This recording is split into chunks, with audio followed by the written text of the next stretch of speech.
They can all perform any of the activities of God.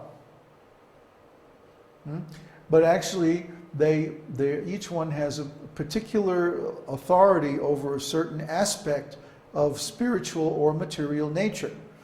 Okay? So just like we should know the different aspects of material nature so that we can deal with them effectively, we also should know the different aspects of spiritual nature so that we can deal with them appropriately when the time comes.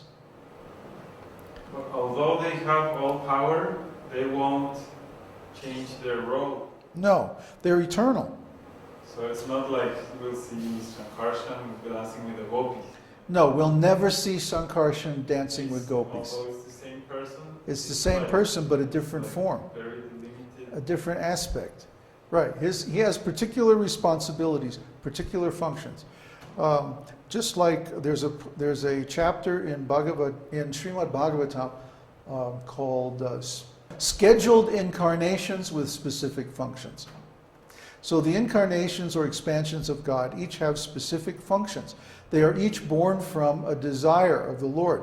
Of course, since the desires of the Lord are eternal, like everything about Him, they are also eternal. But they are specific. Krishna is the complete, original personality of Godhead. And all the other expansions come from Him. Sat Chit Ananda, that's what everyone's experiencing in the spiritual world. There's no particular reason for this to be right here, except that was the convenient place to put it on the chart. But there is a distinction between Goloka Vrindavan and Vaikuntha. In Goloka is divided into two sections, Vrindavan and Dwarka. Krishna, who is a cowherd boy in the village of Vrindavan, and Krishna, who is Vasudeva, the great king in the city of Dwarka. Okay, and these two divisions comprise Goloka Vrindavan. And then around Goloka Vrindavan, which is shaped like a lotus, there are the Vaikuntha planets, and there are unlimited numbers of Vaikuntha planets. And in each Vaikuntha planet, there's an expansion of the Lord in Vishnu form, four-handed form, as Narayan or Shankarshan and Lakshmi. Okay, and in this way he maintains innumerable spiritual planets of great opulence. Now, from Sankarshan expands Narayan. And Narayan is the origin of all the living entities like us, the jiva souls. Now, these jivas can either go in the spiritual world or in the material world. So they're called tatashta. Tatashta means borderline. They're right on the borderline, and they can go to the spiritual world or the material world. When they go to the spiritual world, they have a relationship with Yoga Maya. But when the living entities go to the material world, then their relationship is with Mahamaya, or the material energy. Durga. Yes, Durga, as we discussed before. So the living entity in the material world, instead of being related with the spiritual energy of the Lord, is related with the material energy of the Lord, as Sattva, Rajas, and Tamas, the three modes of material nature. And as a result, he experiences consciousness, qualities, and form, instead of Sat Chit Ananda.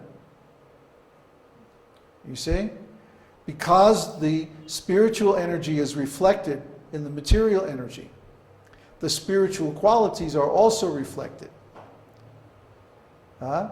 And Sat becomes, it's backwards here. Sat becomes form, Chit becomes consciousness, and qualities become Ananda.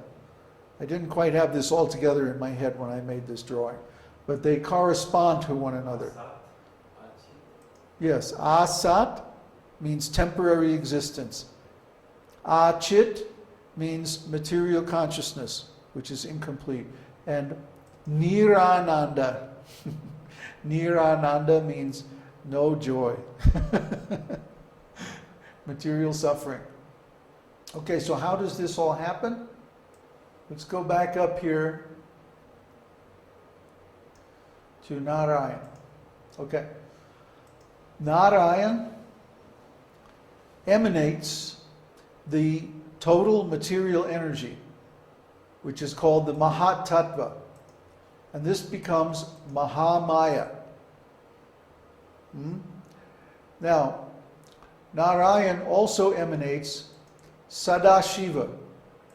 Sadashiva means the eternal Lord Shiva in the spiritual world, outside of all the material universes. He has an eternal form, and his consort is Mahamaya. So the Lord controls Mahamaya through Sadashiva. The Sadashiva, even though he's the Supreme Personality of Godhead, we don't worship him like that, because he's in touch with Maya. Then within each material universe, there's an expansion of Shiva called Rudra. And Rudra, within each material universe, his expansion is Maya, or the three modes of material nature of that particular universe. Is Rudra material? Yes, because his form is temporary, his material. He's a demigod. From Narayan expands Garbhodakshaya Vishnu and Kshirodakshaya Vishnu. Garbhodakshaya Vishnu is the expansion of Vishnu who lies in the causal ocean at the bottom of the universe. And from him, actually, this is wrong. Brahma expands from Garbhodakshaya Vishnu. Yeah. But from Garbhodakshaya Vishnu, Kshirodakshaya Vishnu expands, the incarnation on the ocean of milk. And this Kshirodakshaya Vishnu is the authority for all the demigods.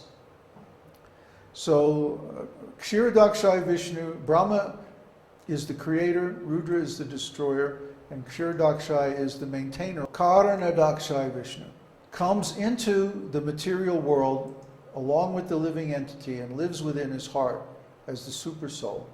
And he watches his friend go through all these material experiences, life after life after life, until he finally becomes intelligent and transfers back to the spiritual world, which is our original home. Now, why did I draw the diagram like this? Because the most important thing in this whole diagram is right here. The line that separates the spiritual world from the material world. Why is that the most important thing in this diagram? Because it shows that the Vedic philosophy has a transcendental ontology. There's a material world and there's a spiritual world.